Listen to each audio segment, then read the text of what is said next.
Hello, my name is Kyle Crassa, and I'm an estate planning attorney in Pacific Grove, California. I'm certified by the State Bar of California as a legal specialist in estate planning, trust, and probate law. The purpose of this video is to give you general information about an important aspect of estate planning law so that you can be prepared when working with your own attorney. Watching this video does not establish an attorney-client relationship. The law is far more complex and nuanced than can be explained in a few short minutes. As a result, before acting on any of the information contained in this video, you should consult a competent attorney who is licensed to practice law in your community.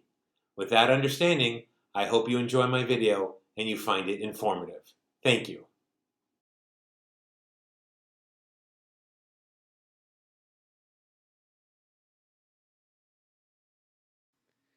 Irrevocable trusts are not necessarily irrevocable. There are many exceptions to the general rule that an irrevocable trust cannot be changed. In law school, we used to have an expression sometimes when there was a rule and there were so many exceptions to that rule, we used to say the exceptions swallow the whole. And in some instances, we might say the same thing about the nature of an irrevocable trust. There's so many exceptions that trust really that should be irrevocable is irrevocable on its surface really can be changed.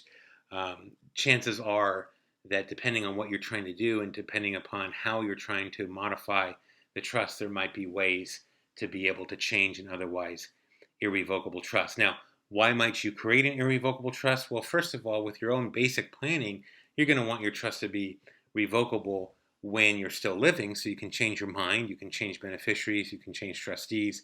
But upon your death, you want your wishes to be carried out. You want your wishes to be solidified. You don't want someone else to change your beneficiaries or change other material wishes expressed in your trust. So your trust will convert from a revocable trust while you're living to an irrevocable trust upon death.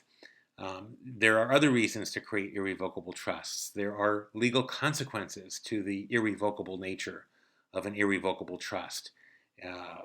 Estate and gift tax consequences, income tax consequences, asset protection consequences. Sometimes irrevocable trusts are helpful in Medicaid planning.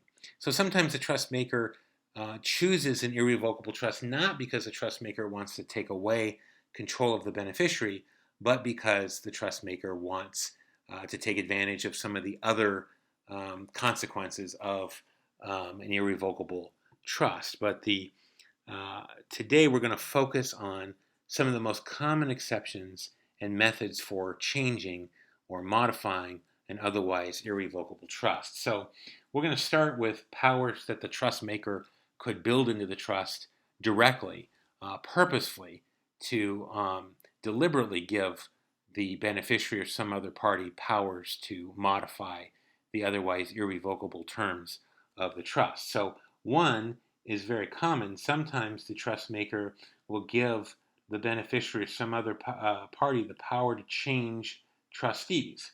So when the trust is first created, the trust maker decides on certain trustees, but recognizes that that might not make sense in the future, that trustees might have different changes in circumstances, might not be able to help, they might no longer be the appropriate people to be in charge of the trust, and so they might want to give and build in a power and give a beneficiary the power to change the trustee. So that's certainly changing a term of the trust.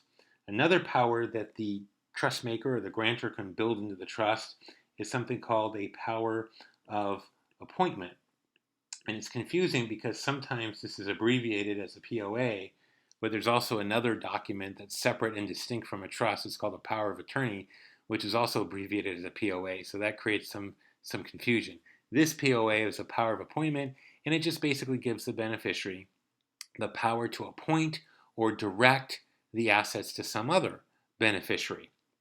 It can be a lifetime power of appointment, so while the beneficiary is still living, they can decide to give or appoint the assets to various people, or this could be a testamentary power of appointment. The beneficiary can only appoint whatever's left over in the trust after the primary beneficiary passes away. Powers of appointment can also be general or limited. A general power of appointment is no restrictions on who the potential appointees can be.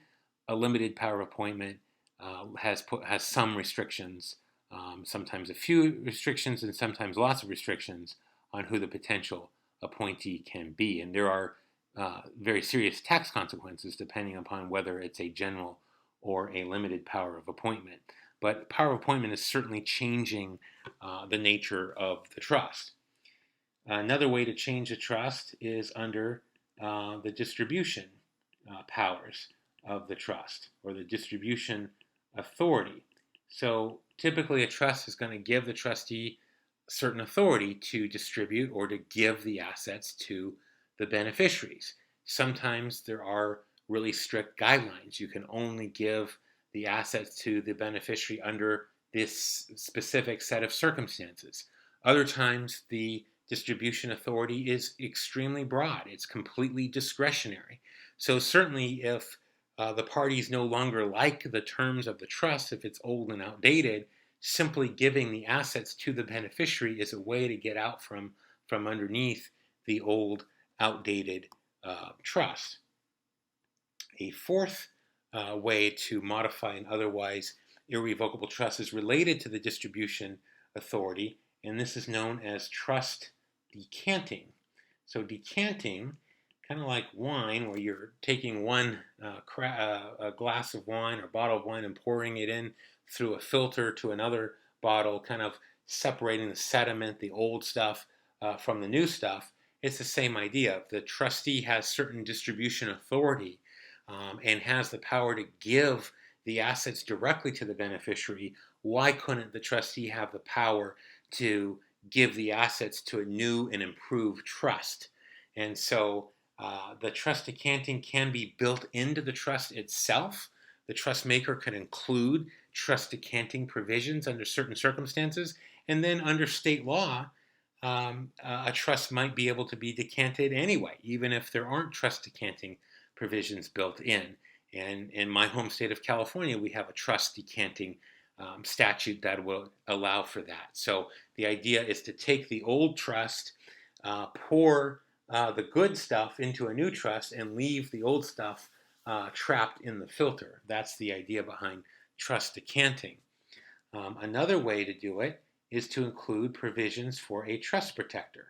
A trust protector is a specific role where a person would have certain powers, and some of the powers that can be given to the trust protector are powers to modify the terms of the trust, maybe to modify the trust for specific technical changes in the law, to change the governing law of the trust. Maybe the trust protector can be given the power to decant. So there are lots of things that the trust protector can do, and the trust maker can give the trust protector these various powers to be able to modify the trust. I like to use trust protectors, and in the context that I typically use trust protectors is I give the trust protector the power to change the technical aspects of the trust. So if some of the technical terms of the trust become out of date because there's a new case that came down or a modification to the tax code, we have an opportunity to still change the trust in an easy manner. Now, the trust protector can be named from the start, or there can be a method for appointing the trust protector if and when needed. For example, the beneficiaries of the trust could elect a trust protector if and when needed. Now, these are all typical provisions that are built into the trust by the trust maker. The trust decanting, if the state law allows it automatically, doesn't have to be built in, although trust decanting can be built in, but all of these other powers have to be built in by the trust maker. If these powers are not built into the trust, if the trust is not as sophisticated, there still might be methods of changing the trust, and we'll go over a few of them. I'm going to make some room here. These are methods that are found within the probate code, and we'll talk about California's probate code, but in other states there are similar statutes that basically do the same thing. So one could be consent of the grantor or the trust maker and all of the beneficiaries. And in California, that's Probate Code Section 15404. So if the trust maker is still living and still has capacity and decides, I think there should be some changes to the trust, and the trust maker can get together with all of the beneficiaries and they can all agree on this change, then they can together sign an amendment, and that will be effective to change the trust. So consent of the grantor, the trust maker, and all of the beneficiaries. Seventh one could be consent of all the beneficiaries. So this might be a case where we can't get the grantor to agree to the change. Maybe the grantor has passed away, or maybe the grantor has lost capacity.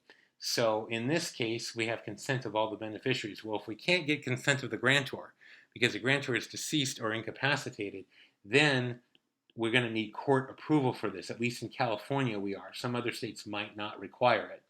And this is Section 15403, which allows the beneficiaries to petition the court and ask for a modification of the trust, provided that all of the beneficiaries agree. Now, the court will grant this modification unless the court determines that the modification interferes with the material purpose of the trust. And if that's the case, then the grantor is going to have to weigh the reasons for the modification versus the reasons or the material purpose of the trust and decide what's more important. But that can be a method to do. Another one would be change circumstances.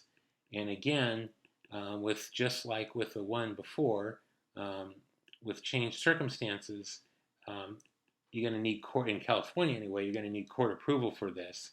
And this is under Section 15409 of the California Probate Code. This is upon petition by a beneficiary or trustee if it can be demonstrated that there are changed circumstances that the trust maker did not know about and could not foresee that affect the purpose of the trust. Then upon court approval, that a change can be made. So as you can see, we have these different methods for changing the trust. Some could be built in the trust and not require any court action. Others require court action. But the idea that an irrevocable trust is set in stone is just simply not true. There are many exceptions, and depending on what you're trying to do, you might be able to find an exception that applies to your situation. So hope this gives you a good overview of how an irrevocable trust can in fact be revocable. I hope you enjoyed watching my video. As I mentioned at the beginning, this is not intended to be a substitute for proper legal counsel. Before acting on any of the information contained in this video, you should consult a competent attorney who is licensed to practice law in your community. Thank you.